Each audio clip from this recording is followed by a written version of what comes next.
Hey, everybody, and welcome to another talk within the Nine-Sided Circle. I'm one of your two hosts, Nor Kyle, along with the other one of your two hosts, Mushtaq Ali. And thank you for joining us.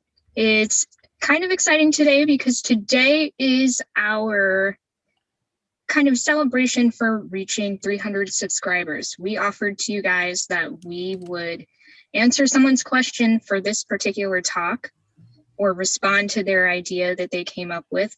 And that's what we're doing. We had it suggested to us that we should revisit our Enneagram talk by talking about the two lines in the Enneagram that we did not discuss in our introductory talk we had a couple weeks ago. Before we get into that, we got to do our little spiel. So anything you want to add, Mushtaq, before we talk about the talk? We'll get back to that after we do our spiel. Am I doing the spiel or are you doing the spiel? Why don't you say a little bit in the spiel? Okay, so here's the basic spiel. If you are watching us on YouTube and this is your first time watching us, welcome for the first time. And if you've been watching us all along, we're happy to have you back. We would be utterly delighted if you were to go down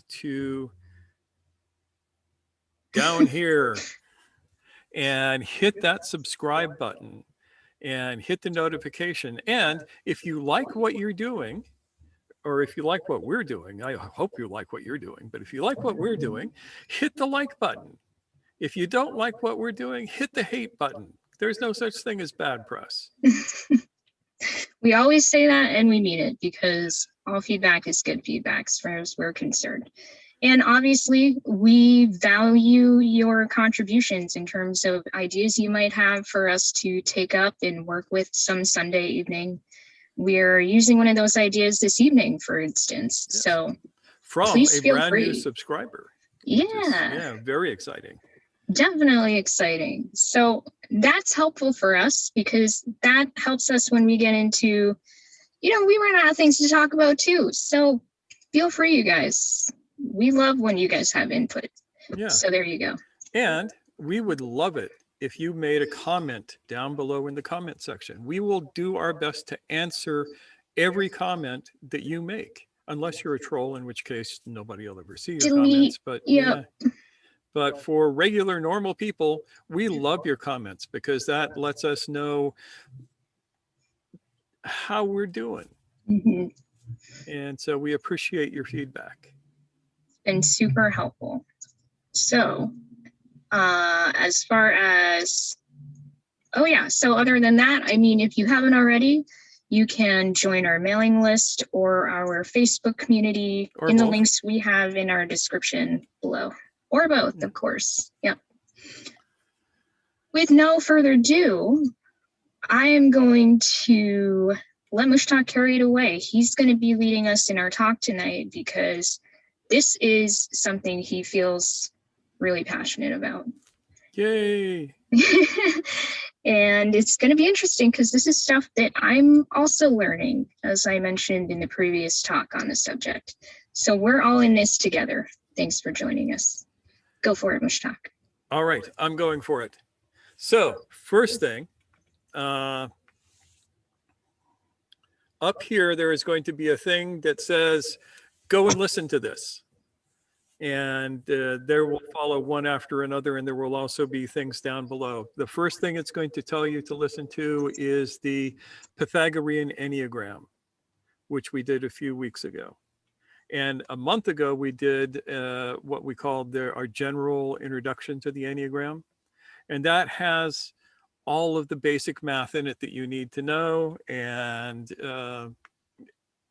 I'm not going to go over that again tonight because it would just take too long to do that and get into this. So I'm assuming that you either know it, or if you don't know it, you'll go back and watch these two videos. Watch the introduction to the Enneagram first, then watch the Pythagorean Enneagram to find out some of the secrets. And it is in the Pythagorean Enneagram that we see the two hidden lines. Yep. So this is kind of like an informal part 3 of that ongoing discussion. Yes. And let me pull up the share screen real quick. Oh, I didn't even do the thing that I needed to do the thing that I needed to do. Hang on. Sigh. Technical difficulties. Nah, not technical difficulties, just me spacing out and not loading the visualization program. Oh, Though, wonder of wonders, I have found where they hid the whiteboard for Zoom again. These people, for whatever reason, the Zoom people turned it off with one of their updates, and I had to go back in and manually turn it back on. Learning new things about Zoom all the time. Yep. Okay, so we have that there, that there, and I'm going to pull up this and share the screen. There we This go. is the Tetractys, which is the pre-Gurdjieffian Enneagram. Like I said, refer back to that talk to learn all about this. You will see here, along this is the 6 points. Here's the triangle on the Enneagram, and this is the 6 moving lines.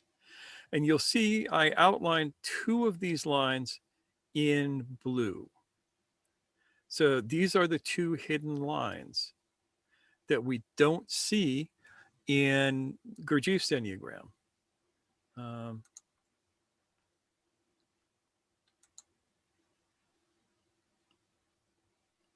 For some reason, there we go. So what I'm going to do is number this, and you'll see why these lines are hidden. Here's the numbers as they go around. 9 and 0 are the same point. There's a lot of reasons for that. Pythagoras hated 0 and never used it.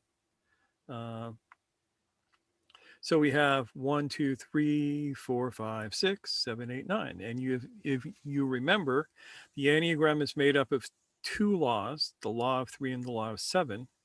And the law of 7 is expressed in this reoccurring decimal, which is 1, 4, 2, 8, 5, 7, and back to 1. And you notice that that decimal does not give you a 4 to 7 or a 5 to 2.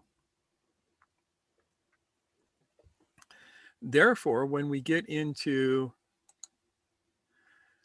the regular Gurdjieffian Enneagram, these 2 lines do not show up.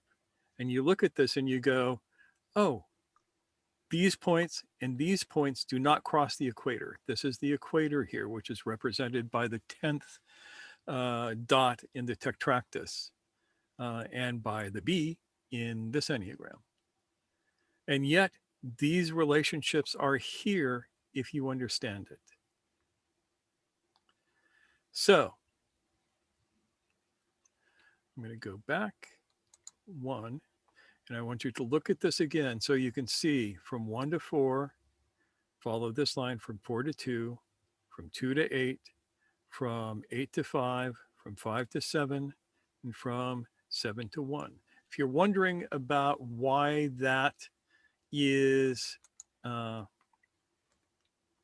sequence, it's because that is the reoccurring decimal you get if you divide 1 by 7.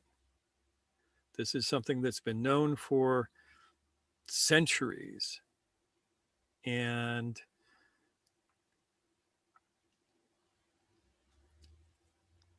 it is a key sequence to understanding how the Enneagram works. And that's, again, you'll find out all about this in the general introduction to the Enneagram. Yep. Talk. And quickly, you can Yes. see this is a Reoccurring decimal. Yep. And it's got 7142857142. It just goes on and on. On and on and on, ad infinitum, ad nauseum. Everybody following me so far? What do I need to fill in order to take you into my next thing? Yeah, any questions thus far? Looks like everyone is Good so far. You can give a thumbs up if you're good. Give a thumbs down if you're not good. Yeah. Okay, great. Good. Thanks, Good. guys. In that case, we're going to go back to the share screen again. And I'm going to go to this. Now, as you know, 1 is a preparation point, 2 is an action point, 3 is a shock point, 4 is a preparation point, 5 is an action point, 6 is a shock point, 7 is a preparation point, 8 is an action point, and 9 is a shock point again. And we have the equator. What do we remember about the equator? Can anybody say something about that besides me? Because I'm tired of listening to myself. It's the point of irrevocable change. Yes, the point of irrevocable change. Now, when we look at this line here from 4 to 7, this tells us what we need to do, or what energy we need to evoke, or what process needs to be part of the overall process of the Enneagram that you're looking at to power you past the equator. At point 5 is the hard work, the most strugglesome point on the Enneagram. Is that a word, strugglesome? If not, it should be. I was gonna say, I don't think it is, but I like it. Let's make it one. We're going to make it a word. And in order to get past the second shock, you have to do the right work here. In order to know what the right work here is, you follow the 5 to 2 line. And the 2 line is going to inform you of the work that you have to do in order to make it through the 6th shock. And if you remember, the 6th shock is the heaviest of the 2 shocks. You deal with the shock at 3, the shock of 6. And the 6th shock requires a certain amount of faith on your part.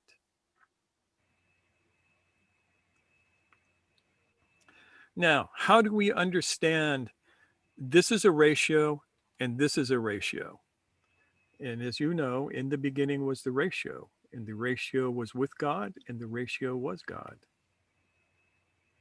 Did you know that that's how that actually can be translated if you read your I just lost my there we go. If you read your Gospel of John and you read it in the Greek, the word that I'm translating as ratio is the word logos.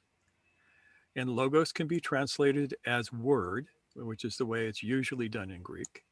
But it can also equally be translated as ratio, which makes it very, very interesting when you look at Pythagoras and his view of the world. It can mean a few other things. It can even mean thought. But I've always liked ratio as the translation for logos, is more appropriate than the word word. So, from the times of the Sumerians, they understood inquiring of a number by a certain mathematical, easy mathematical process. And I am going to pull up my whiteboard.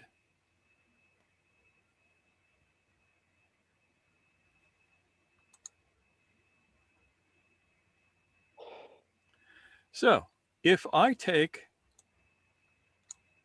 1 and divide it by 7,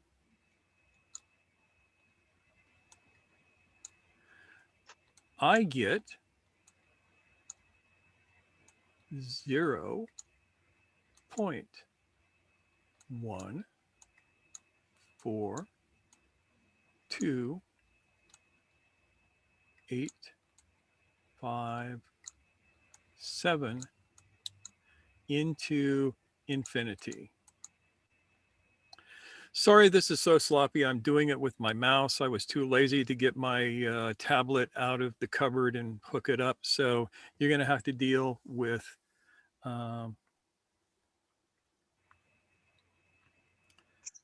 making it work. Yeah. Just go forth, run with it. You have that. And this was considered a traditional way from the Sumerians to Pythagoras to find the ratios. Is through the process of dividing to produce a decimal and then converting the decimal to a fraction, and then using that fraction to look at a ratio. And heaven help you if you get an irrational number as one of the two numbers in the fraction, because then Pythagoras would have to kill you or something. The Pythagoreans hated, feared, and loathed irrational numbers.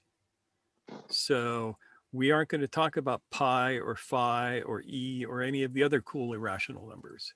We're going to pretend that they don't exist for the moment, even though they're incredibly important. And architecture throughout the classical world was based around phi, which is what gives us the golden ratio or the golden mean. But we're going to look at a couple of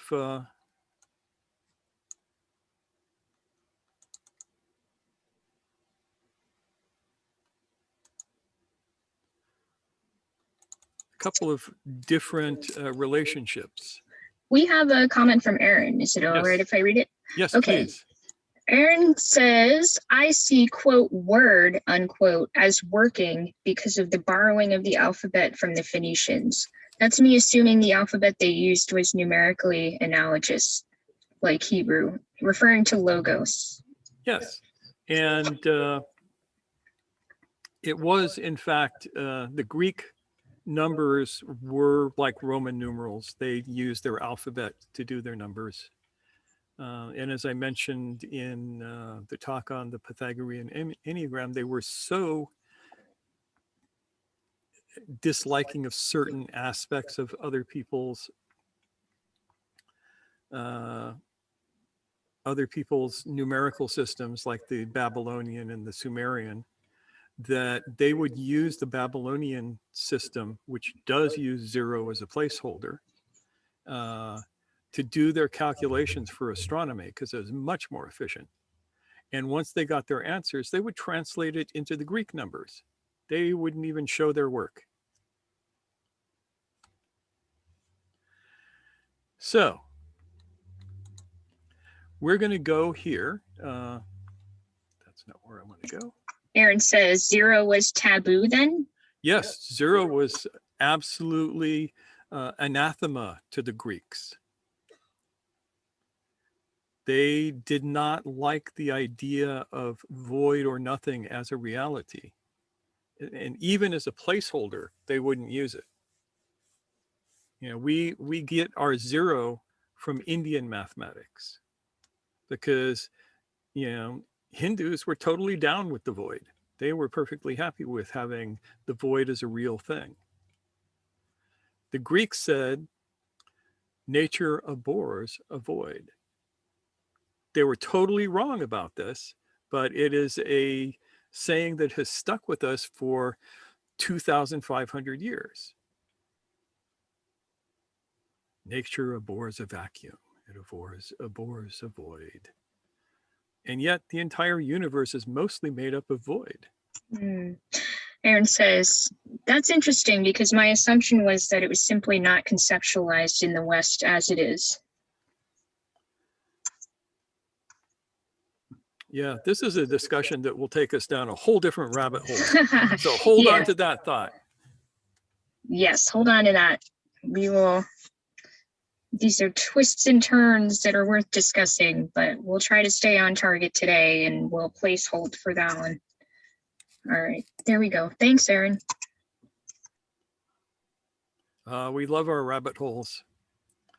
Especially Nora loves her rabbit holes because they usually have rabbits in them. Bunnies. Yeah, I've had a pet rabbit. I love them.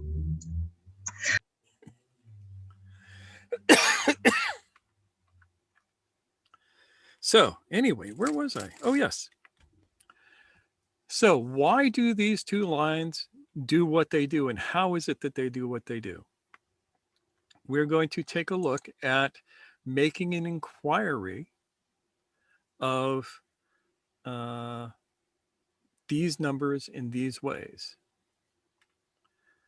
So let's go back to sharing the screen again. Where are we? Here we are. And so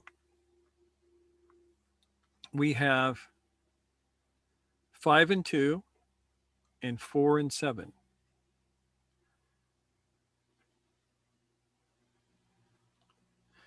And so we ask ourselves, what happens if we divide 4 by 7? Something very magical happens if we do this. And let me see if I can switch back to get my whiteboard out here. Where's the whiteboard? There it is. I'm so excited that I can do this. So we have 4 divided by 7 equals. Anybody care to take a guess while I write this out what the number is going to be? It's going to be point. It's going to be 0 point what?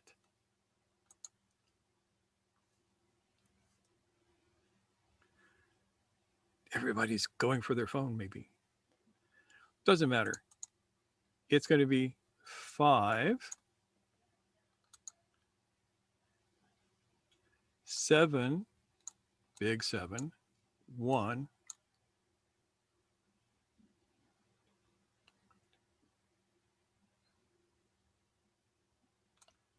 4, 2, 8. Off into infinity as a recurring decimal. What do we see here? You see the 142857, 142857, just in a different order? You will get this by dividing 7 into all of the numbers from 1 to 9, except for 9. And it's weird how this works. But anyway, this is here. Watch the first video. It'll explain how it works. Now we look at this and we go, how do we reduce this into a fraction?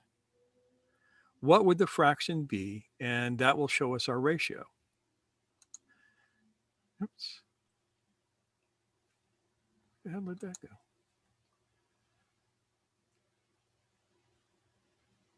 How very weird. There we go. So we have as a fraction 0.1428575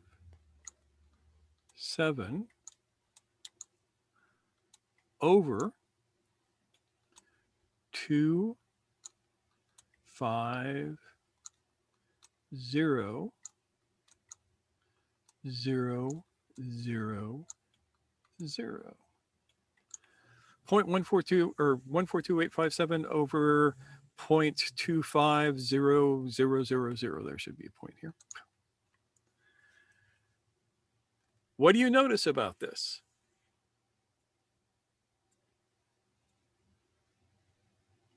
The top number should be obvious. It has straightened out from this to the prime sequence of 142.857.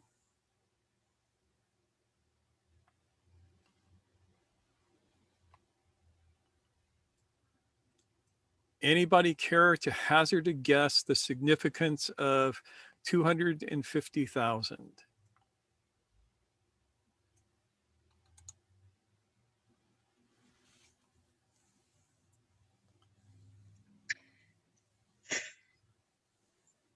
Aaron says, I see 7/4.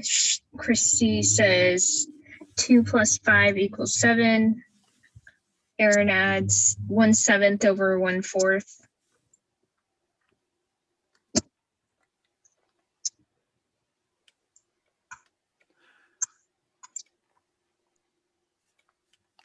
So anybody know the significance of 250,000? This is incredibly obscure. You're not going to guess this. Is it to do with the wobble of the axis of the Earth? I take it all back. You guessed it, sort of. There is this idea called the Great Year. And we understand now the Great Year has to do with the precession of the equinoxes. And that has to do with the wobble of the axis of the Earth. And it works out to about 250,736 years. The Pythagoreans, for whatever reasons, rounded it down to 250,000. Other groups have had it at 300 and some odd thousand. But what they did was they looked at these two numbers, and to the Pythagoreans, numbers were all sorts of magical. You get extra points, by the way, Jonathan, because I didn't think anybody was going to get that one. Well, I didn't guess it. Did you quickly look it up on the Google? No, it's part of the macrobiotic theory. Michio Kushi used that. Interesting. So here you have these two processes. One, the Great Year, and the other, the infinite progression of the octave through this reoccurring decimal.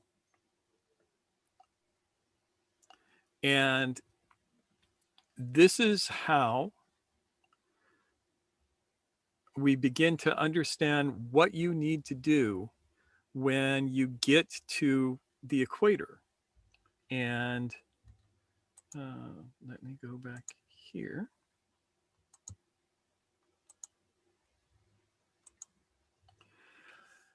You need to cross this equator.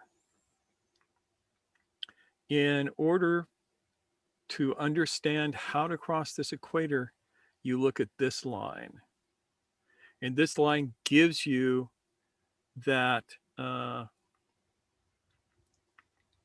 that ratio that's going on, the 0.142857 over 0.250000 ratio, which says the octave over the Great Year.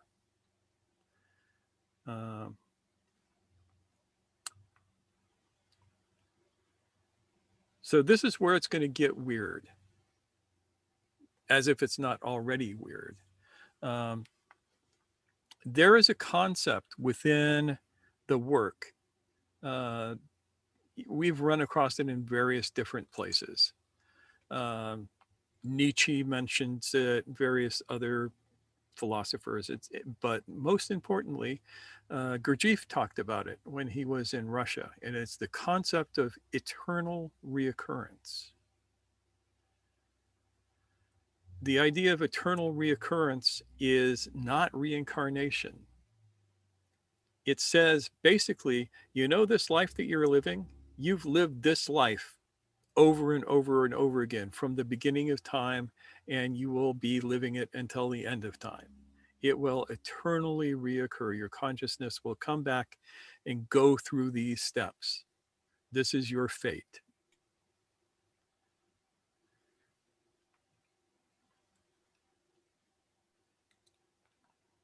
You don't have to believe this. You just got to know that this is what Gurdjieff was talking about. And he made a distinction between fate and destiny. Fate is your mechanical stimulus response way of living your life from the beginning to the end, where each choice you make mechanically leads you to the next choice, to the next choice, to the next choice, or seeming choice. And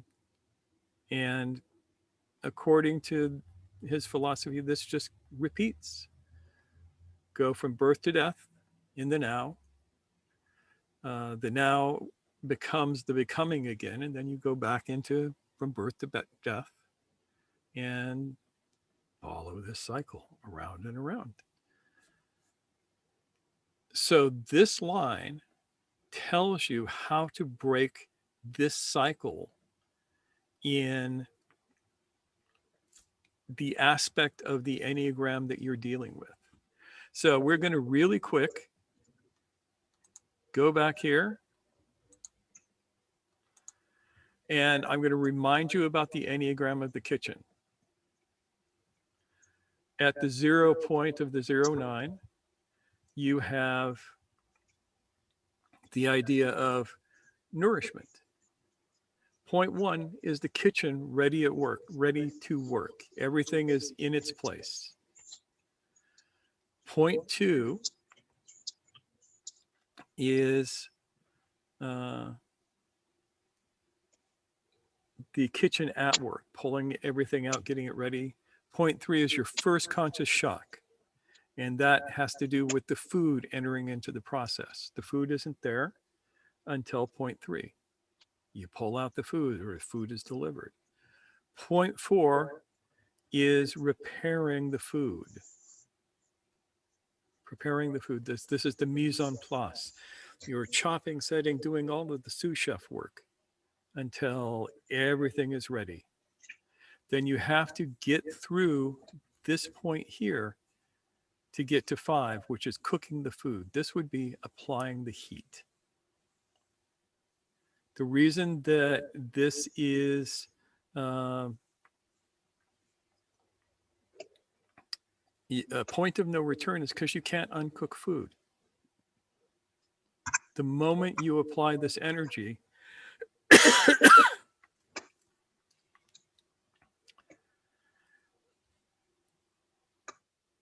the transformation is irreversible.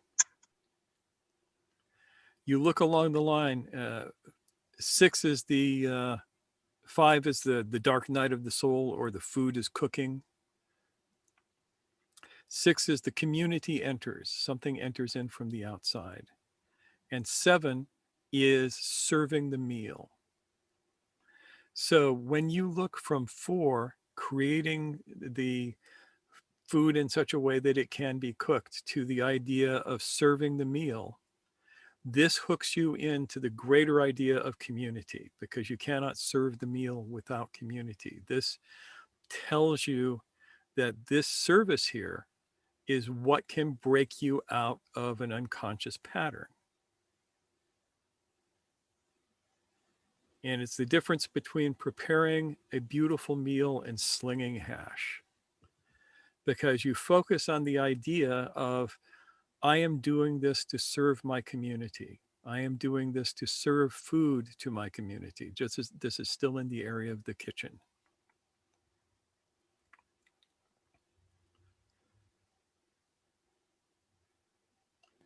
Does this sort of make sense?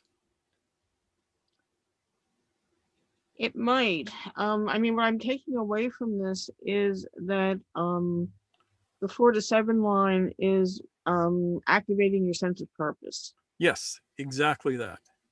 And your conscious purpose as opposed to your mechanical purpose. You can connect with your conscious purpose along this line. I'm going to need your help with this, guys, because this is actually the first time I have ever tried to explain this to a group of people. So the more you can... Yeah, we have some thoughts. I didn't want to interrupt you while you were focused, but go for the thoughts.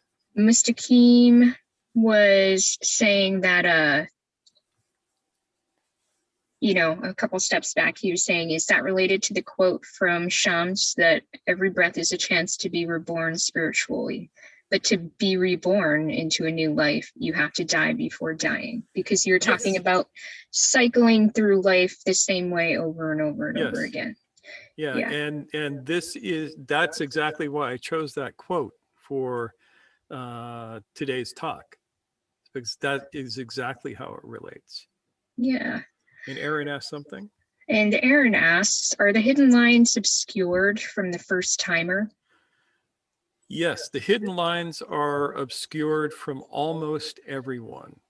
If you look at all of the Enneagram stuff, both Gurdjieffian and neo-psychological, you don't see the hidden lines.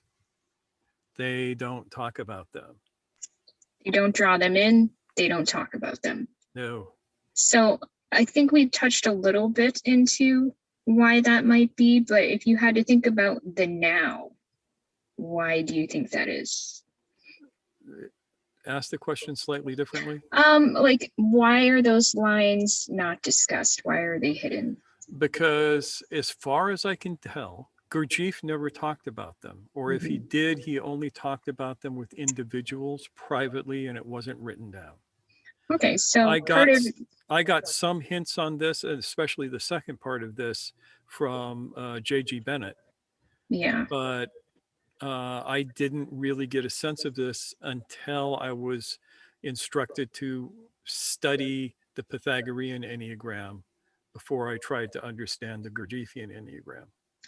So do you think in a way it's because it was like kind of like orphan knowledge, like it didn't get carried on and taught?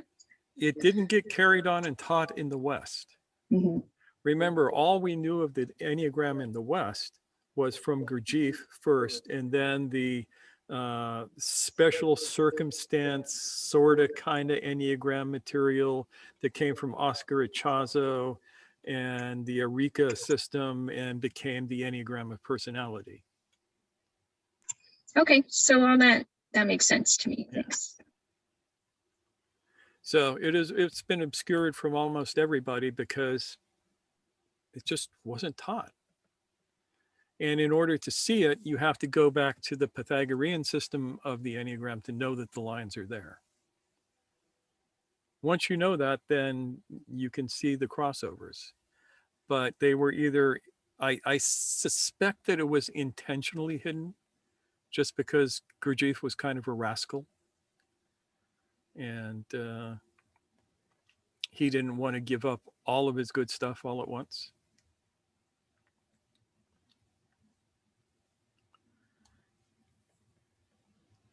Right. So the line from 4 to 7, looking forward to 7 helps us go into 4 with conscious purpose. Does it have anything to do with being awake? Can we actually do that kind of in a sleep mode? I don't think so. I think that this requires a certain amount of consciousness. The 2 shock points, the 3 and the 6 shock point, are called conscious shocks because you don't get through them without being at least a little bit conscious to what you're doing. And you don't move across the equator accidentally for the most part. That makes a lot of sense. Good. If I make sense to you, then I feel like I'm doing well, because people don't realize Paylan has much better math than I do. Thanks, Paylon. It looks like that was a real aha moment for you. That's awesome. Okay, so Aaron says, it seems like the emphasis of the lines is to be able to deal with the quote load unquote of the shock points and the equator. Yes, exactly that.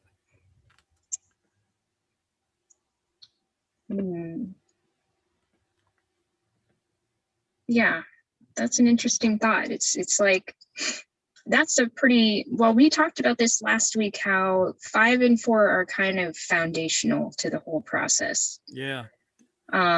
So it makes sense that you kind of need this extra prep or this extra boost and this extra integration to get through those points. And these lines kind of express that.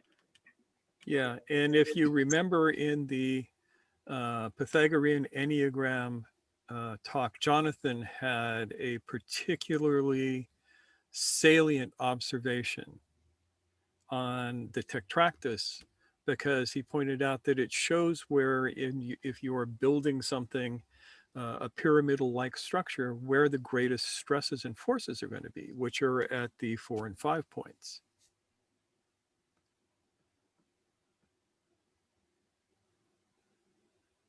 Everybody's probably going to have to go back and watch those. That's good. We want you to watch more of our videos.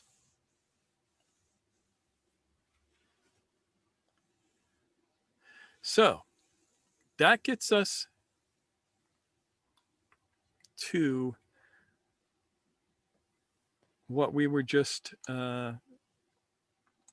looking at for getting past the equator. You have to focus on being informed by point 7. This, I should also say, in order to do this correctly, you have to look at it from the teacher point, the point of the person who sits in the center of the Enneagram and sees the moving lines. The people who are doing the process just move around the circle. They don't see any of what the moving lines do. But these two moving lines inform us in a very important way. And so now we get to this line, the 5 to 2 line. 5 to 2, looking back to 2 is what is going to tell us what we need to pass the second conscious shock.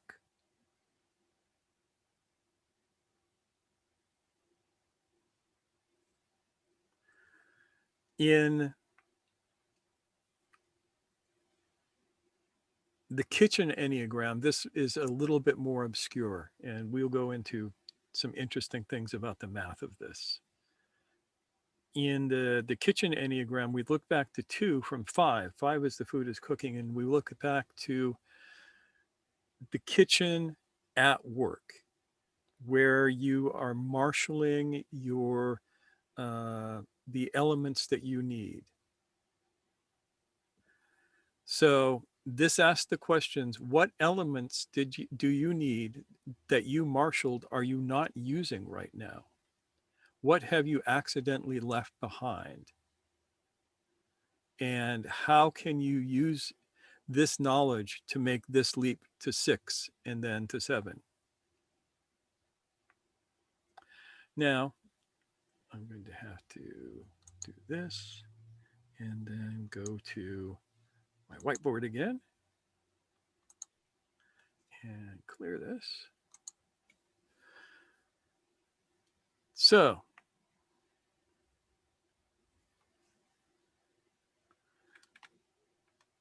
two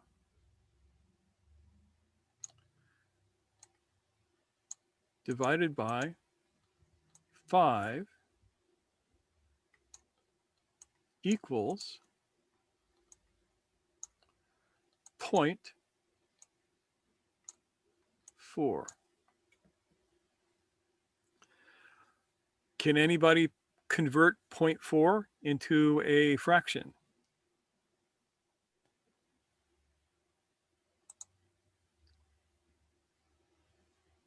It's 2/5.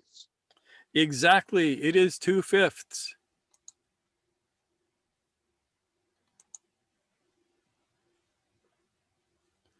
I just Did it again. So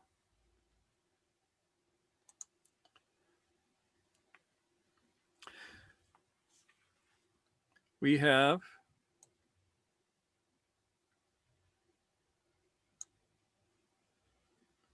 come on.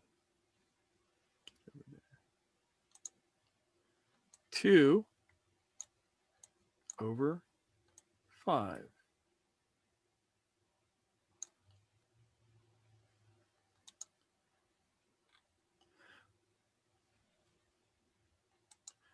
That's very easy to look at because that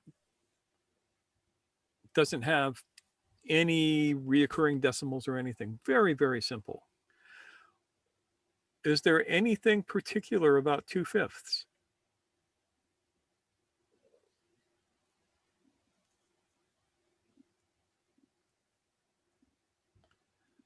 Or 4/10? Same number, same ratio.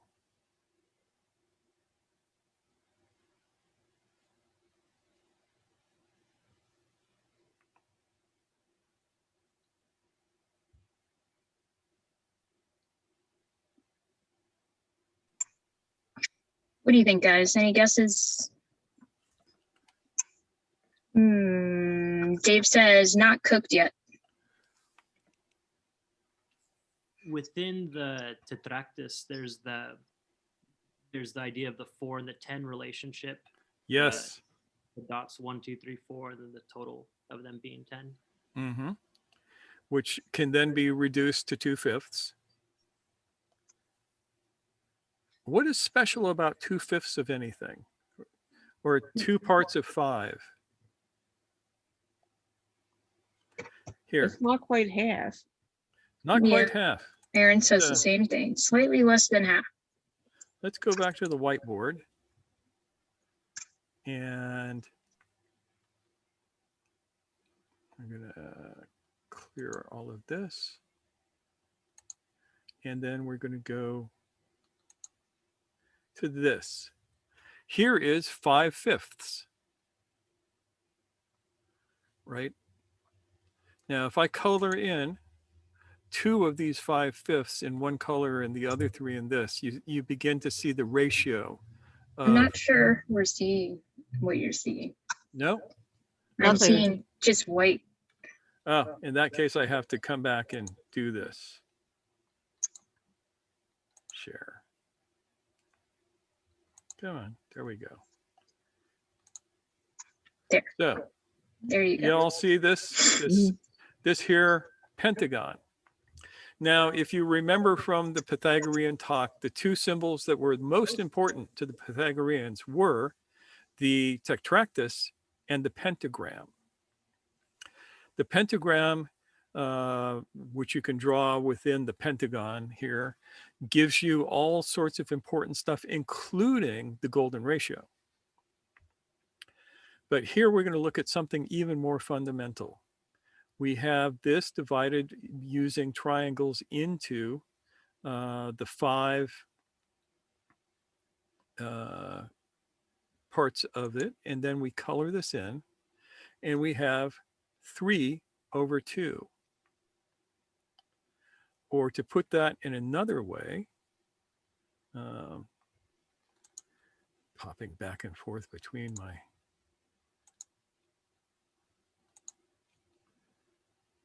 three,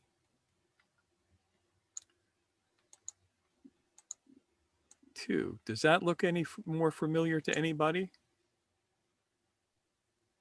It's looking very golden ratio-y. What else is it? What is that 3-2 ratio? Noor, can you sing that 3-2 ratio for us? Oh, okay. So it would be, You would start with the tonic. yep, so middle C. And then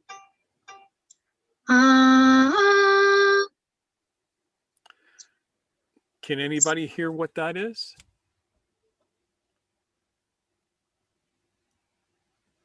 One more time, Noor. Ah, ah, ah, ah. This is a music theory thing. And it's a Pythagorean thing. Mhm. That is the perfect fifth.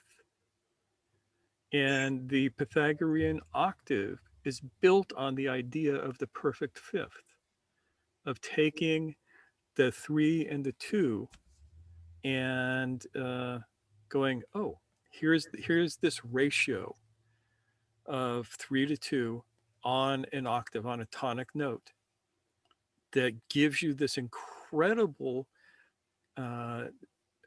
good feeling harmony, because of all of the different combinations of musical ratios you can do. Almost everybody's nervous system resonates with the perfect fifth.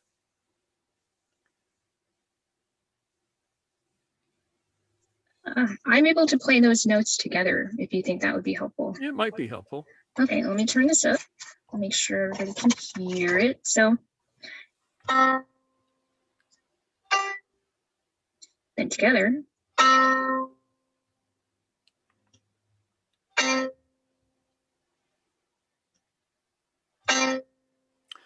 Yeah, not quite as good as I would like with your Yeah. microphone, but hopefully people are getting the idea. Let's see. Mm-mm-mm. There you go. You can hear that, right, guys? Yeah. So you can hear how that resonates really beautifully. I'm hoping, because it does. And that's something we can appreciate when theory becomes something sensory.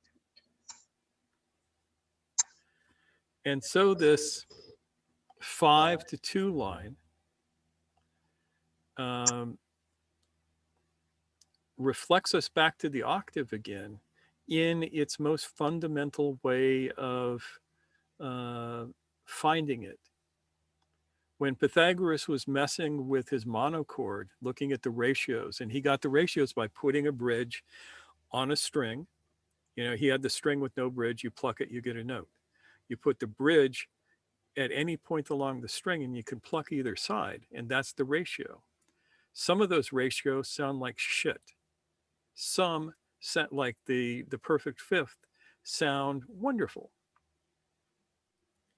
And he built his entire theory of music off of that first ratio. From that, he found the perfect fourth, and he found the octave and the unity. Unity, octave, unity is 1-1.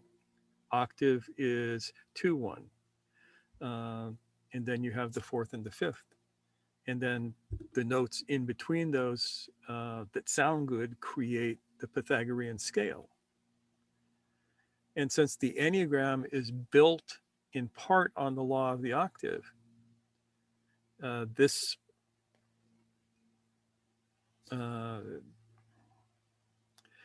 line tells you to look back on that. Did you have your scale in its proper position? Did you have the octave of that 2 point in its proper state before you moved on?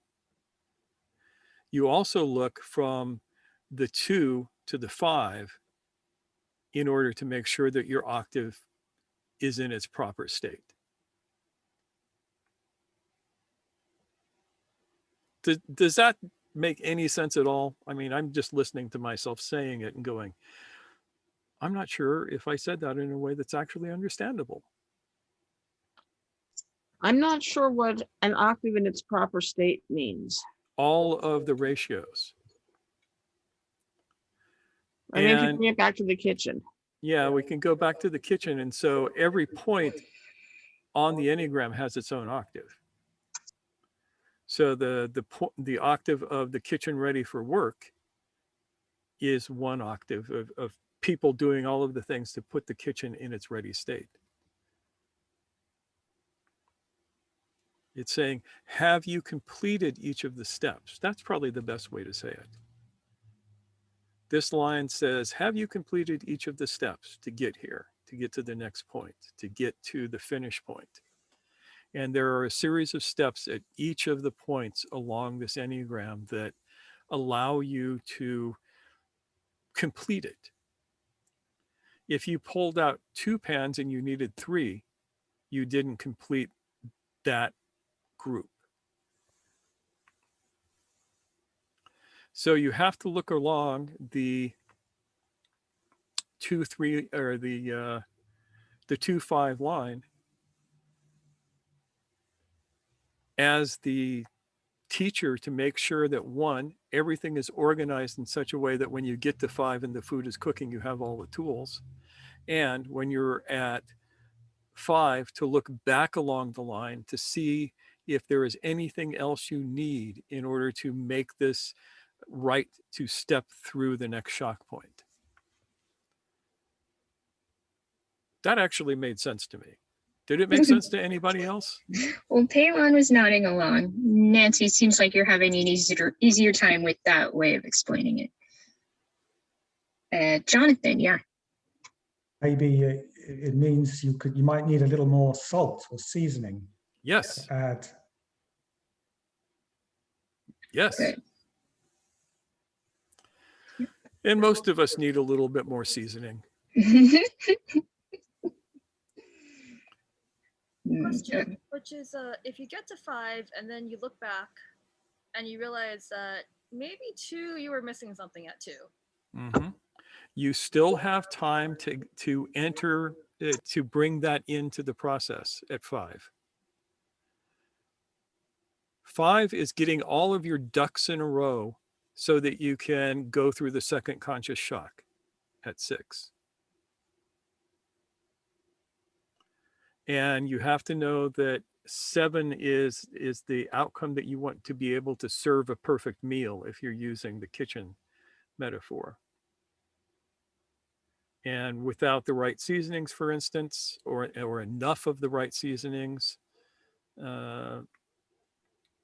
it's not going to work as well as it could.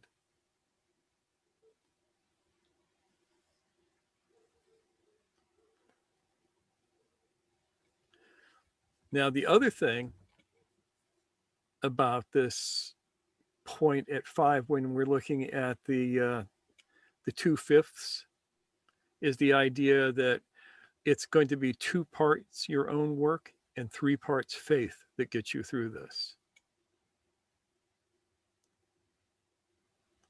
Requires more faith than work. I appreciate that detail. That's a cool way to think about it.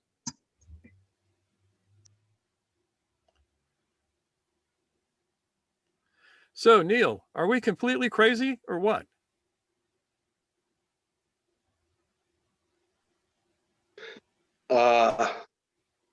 Caught me out on the perfect 5th idea. I like playing music, but I've not had any instruction in music theory. So thinking of it in terms of frets on a stringed instrument, a guitar, the moving from 3 to 2 to that term, perfect 5th, is that like the 5th fret or something? Think of playing a major chord. A major chord, if you, in a particular scale, is 1, 3, 5. First note, third note, fifth note. And so the perfect 5th is the 5th note. On a guitar, for instance, do you know how to play overtones on your strings? Yeah, I know what they are. I don't know how to use them. So the first overtone is at half the string. And you go, you hit the tonic and then you touch the string at the halfway point, which is down towards the neck, and you get this beautiful overtone that comes out. The next overtone up is the perfect 5th. Okay. Yeah.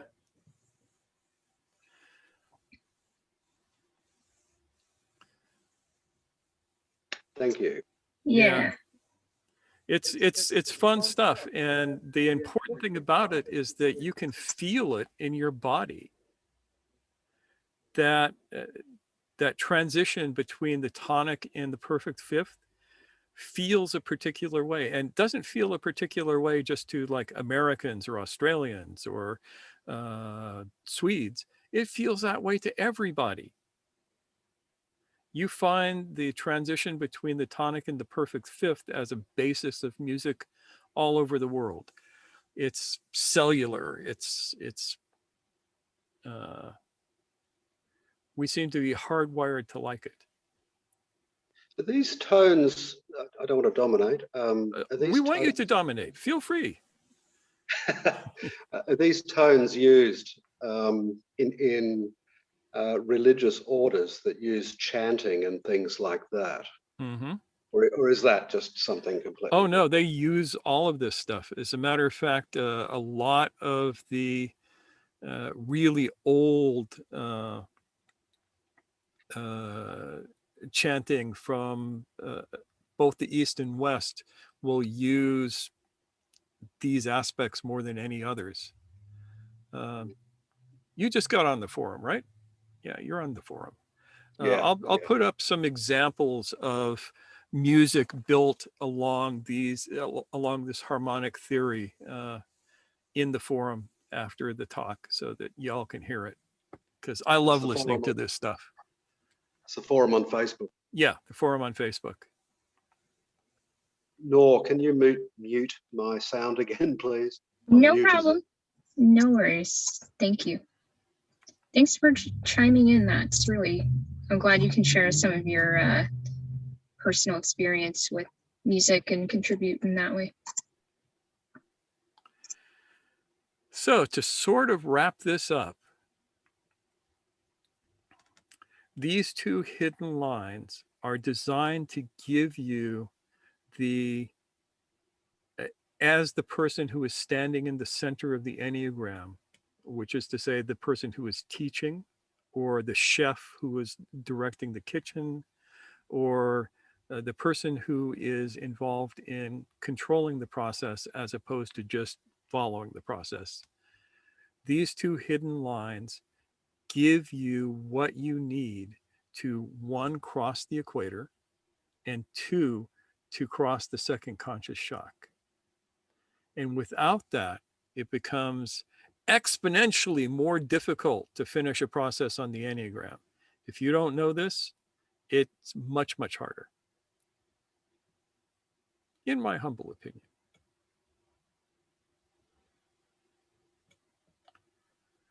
So there we have it. Funny, you look like your eyes are crossing with all of this stuff.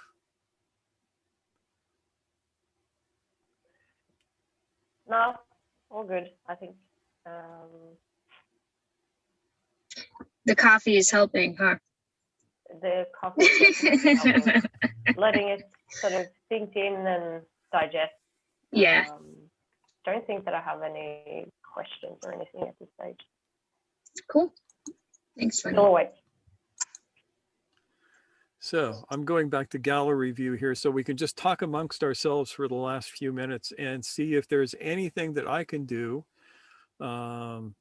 Dave, is there anything that I can do to make this slightly less obscure?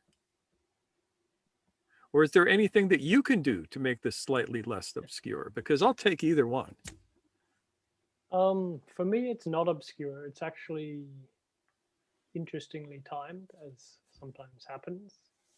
In that we really enjoy doing that to you, by the way. Yeah, lots of things like doing that to me, actually. It's interesting in that I remember the 4 to 7 line, though I didn't know it existed at the time. I remember that event in 2014, where I discovered that what I wanted to do did not exist and was likely not to be made by anyone else. So I decided to make it, even though I knew it would be very long and difficult. And so standing now, that's an interesting point to look at.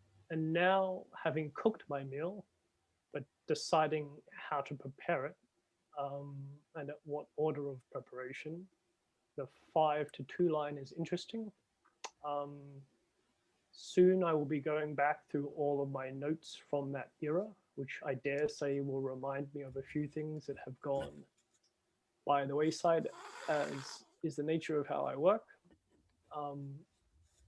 But those two lines are very interesting as I approach the 6 point, which will be fun and interesting. Yeah, Point's not too you are bad. just about It's not too bad. at that. Yeah. Yeah, I know what to expect. And the 3 to 2 faith thing is, I understand that, and it's good to hear it in that way. And that's one thing I've noticed that kills a lot of processes from completion, that particular balking. So it's good to hear it that way. I knew it was coming anyway, but the 4 and 7 line and 5 and 2 lines are in this moment. I mean, I could lay it out in excruciating detail, but then I'd have to do another hour or so of this. Like, I've been using the inner lines in my process the whole time, and it happens. For me, the B is the point of patience. You just sit there, and it proceeds precisely as the lines say over time, and events happen. And if you hold that position, it just keeps going, and then you get where I am now, and then I'll be where I am in a few months' time as well. So very cool to see this. I didn't know anything about those lines, and now they like to look at what is happening. They're very, very clear for me, but to impart that clearness to people would take a very long time. So maybe later I will do that, and it will make some sense. So thanks, guys, for this one. Yeah, you are welcome. And it sounds like a lot of this is, you know, that cliche of trusting the process. You do what you can, you pay attention to the details and try to keep yourself from running too much slack as you go along. But then at some point, as you said, you gotta realize that it comes down to trusting the process at point 6. Cool. Yeah. So Chris. Aaron says, it all makes sense when you get there. Yep. Until it doesn't again, he says. True that. All right. Yeah. Yes, Chris. Yes. Speak to us, Chris. Hi. Well, I can, for one, say that I'll be watching this talk again and also reviewing some of the other material that was referenced today. So it was a good pass for me, and I'm looking forward to going deeper with the material that you just presented today. So I'm grateful. And yeah, hopefully some of it tickled your fancy. 100%. Yes, very much so. That's great, Chris. Thanks. And I mean, I know for me as well, because this is stuff, like I said, that I'm learning. It is not uncommon for me to go back with Mishtak and rewatch videos that we've created so that I can refresh my memory about the content that we have shared. So definitely feel free to do that. We welcome that. Nancy, share unto us your wisdom. Well, I don't know if it's wisdom, but I have a couple of things. One is noticing that the difference between, let me see, 2, 5 and 2 and 4 and 7, they're each 3. And somehow 3-ishness seems important because the triangle is so central to the process. Yes. And you'll notice that the number 3 does not appear in either of those 2 equations that I wrote out. You don't find 3s anywhere, except for the 3 5s. Or 2. You have 2 5ths. The 3 are missing. So yeah, that's a good catch there. Yeah, and the other thing is I just ran across a thing. I'll put it in the group, but about the 2 halves of the brain, I'm interpreting it as the left brain is skill and the right brain is purpose. And these 2 lines, the 4 to 7 is purpose and 2 to 5 is skill. Yeah, if you think of the Enneagram as a map of the brain, then the The two lines are the corpus callosum. They are what actually connect the two halves together. And you notice within the standard Gurdjieffian Enneagram, there is no connection between the right side and the left side of the moving lines. But there has to be, so here it is. It's just hidden, right in plain sight. Yeah, I guess it makes me twitch slightly. The triangle and the moving lines are not connected. Yep. Except by the circle. Oh, right. Oh, Cherie has to go. Bye, Cherie. Bye, Cherie. Okay. And responding to what you're saying, Nancy, Aaron says, that makes sense to me too, because I can imagine the part where they intersect in the process. Yes. I think he means like it makes intuitive sense. Yeah, which two things intersect? Yeah, if you don't mind clarifying that, Aaron. The skill and purpose. Mm-hmm. Cool. Who have we not heard from? Ooh, Mustaqim. Mustaqim, we have not heard from you. You know your maths. Put on the spot.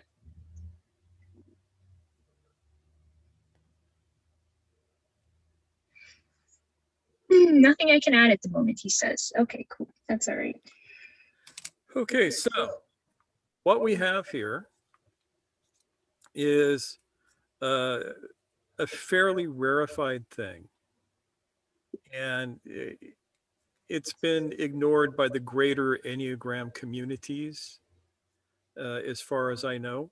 I mean, maybe somebody somewhere has been talking about this stuff, but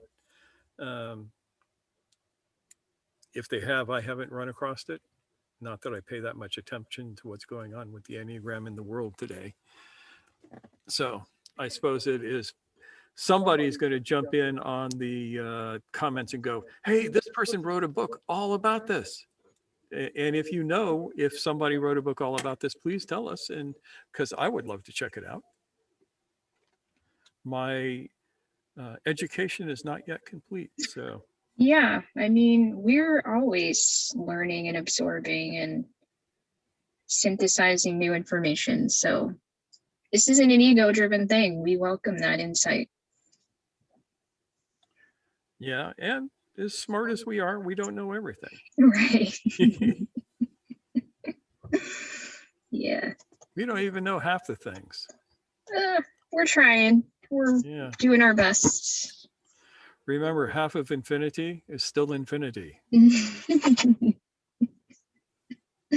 Paradoxes. Yeah. So I think that's it for this evening, right? Yeah, that's awesome. Pretty much it. So, everybody, thank you for coming. I'm going to stop the recording now. So you give everybody a wave, and we Brady will. Bunch mode. Yes. Oops. Yeah, we've actually been in Brady Bunch mode for a little while now. I was trying to do that while everybody's talking. Yay. And so we'll see everybody next Sunday. Next Sunday.